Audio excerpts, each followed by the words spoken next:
जय श्री कृष्णा मित्रों। आज हम आप लोग के पास एक नई कहानी लेकर उपस्थित हुए हैं।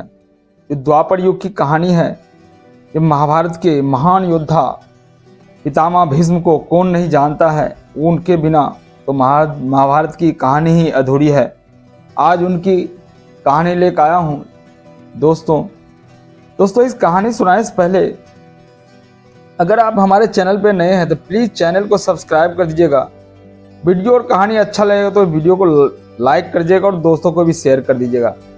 आइए आप लोग से ज़्यादा टाइम ना लेते हुए इस कहानी को शुरुआत करते हैं। दोस्तों, महाभारत का युद्ध खत्म हो गया था और पितामह भीष्म ने ये प्रतिज्ञा लिए हुए थे कि जब तक हम हस्तिनापुर को देख नहीं लें कि चारों ओर से हस्तिनापुर सुरक्षित है तब तक हम प्राण नहीं त्यागेंगे। और उन्होंने उनके पास इच्छा मृत्यु का वरदान था और इच्छा मृत्यु को वरदान के मुताबिक वो रणभूमि में बाणों की सैया पर पड़े थे और महाभारत का युद्ध खत्म हो गया था। अब उनको लगने लगा था कि अब हमारे जाने के वक्त आ गया है। चारों तरफ लाश ही लाश थे। गिद्ध, कुत्ता, सियार सब लाशों के नोच रहे थे। पूरा वातावरण वहां का खराब हो चुका था। इतने में महाभारत युद्ध जीतने के बाद पांडव और उनके जो नायक थे, उनके मार्गदर्शक भगवान श्री कृष्ण बोले चलते हैं अब पितामह भीष्म के दर्शन करने। और पितामह भीष्म यही सोच रहे थे, अब हमको जाने का समय हो गया है। शायद भगवान श्री कृष्ण आ जाते, एक बार हम दर्शन करके हम भी अपना यहाँ से प्राण त्याग लेते। उन्होंने भी सूर्य को उत्तरायण होने का प्रतीक्षा कर रहे थे।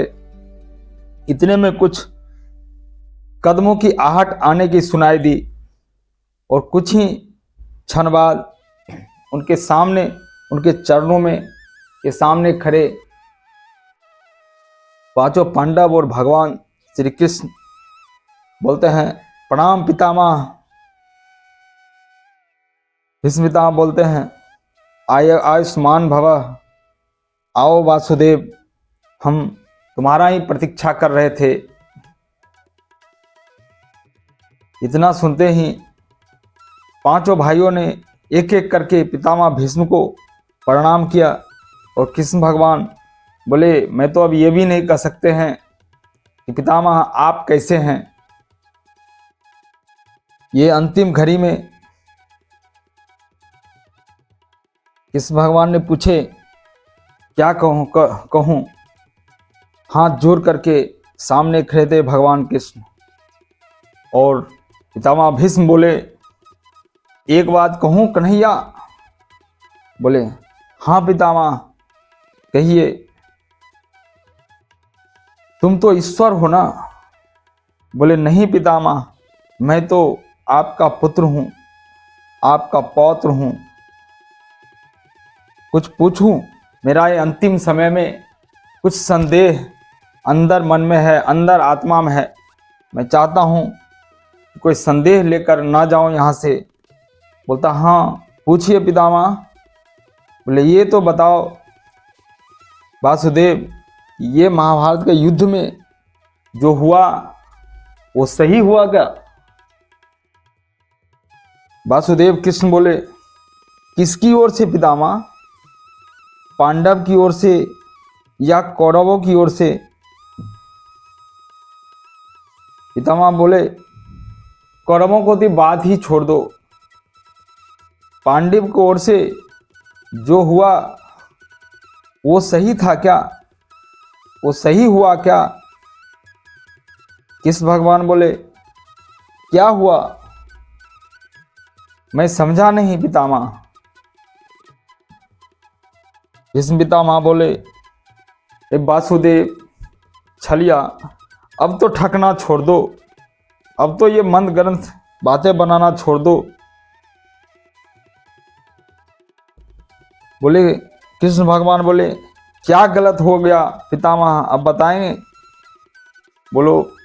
पितामह बोले, आचार्य द्रोण का वध निहत्थे अंगराज कर्ण का वध, दुशासन का वध, दुर्योधन का जंघा के नीचे प्रहार करना, ये क्या सही क्या था? कृष्ण भगवान बोले,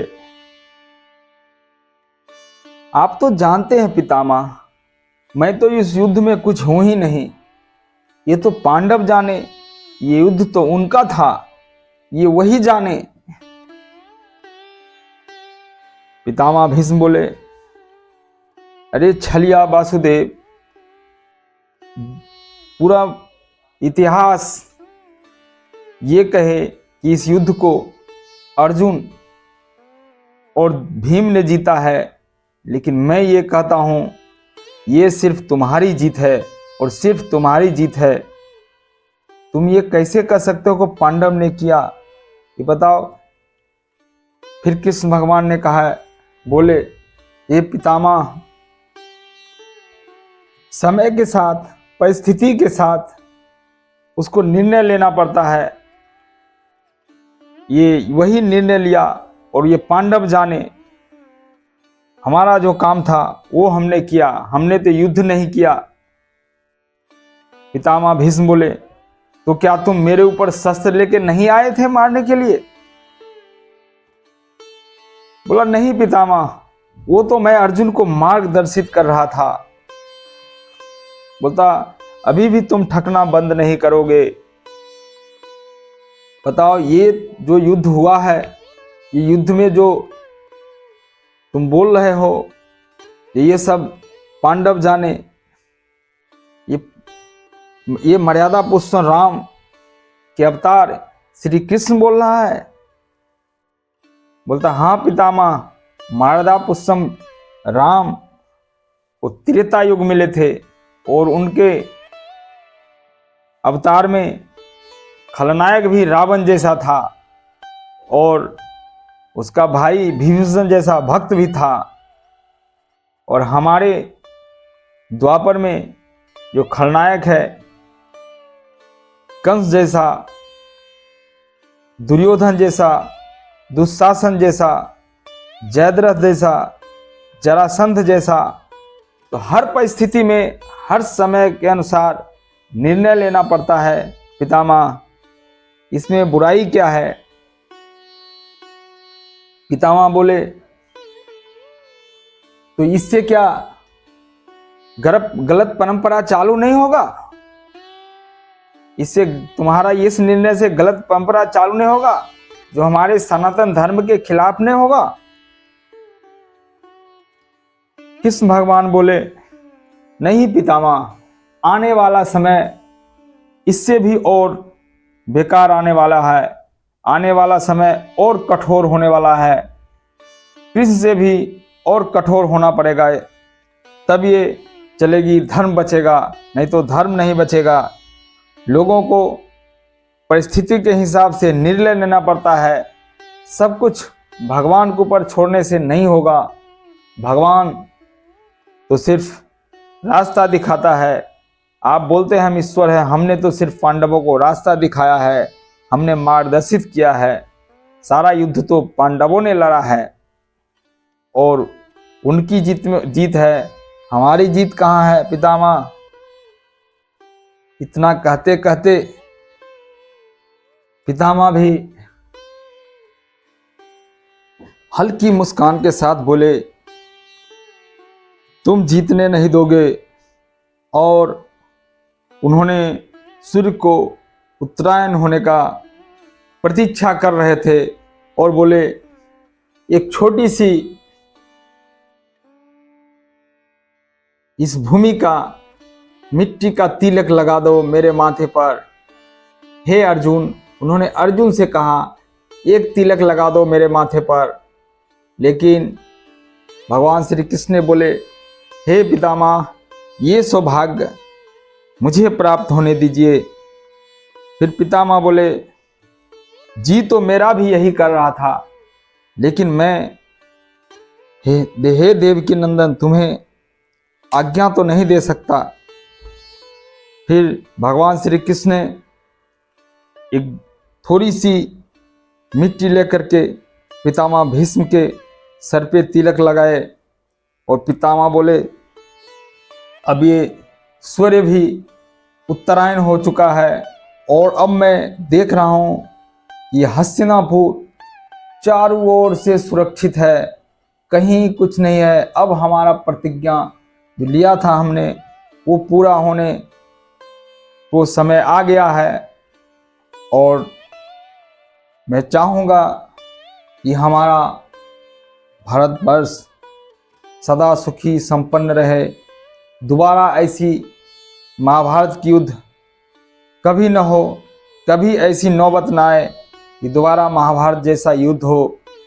और बोलते बोलते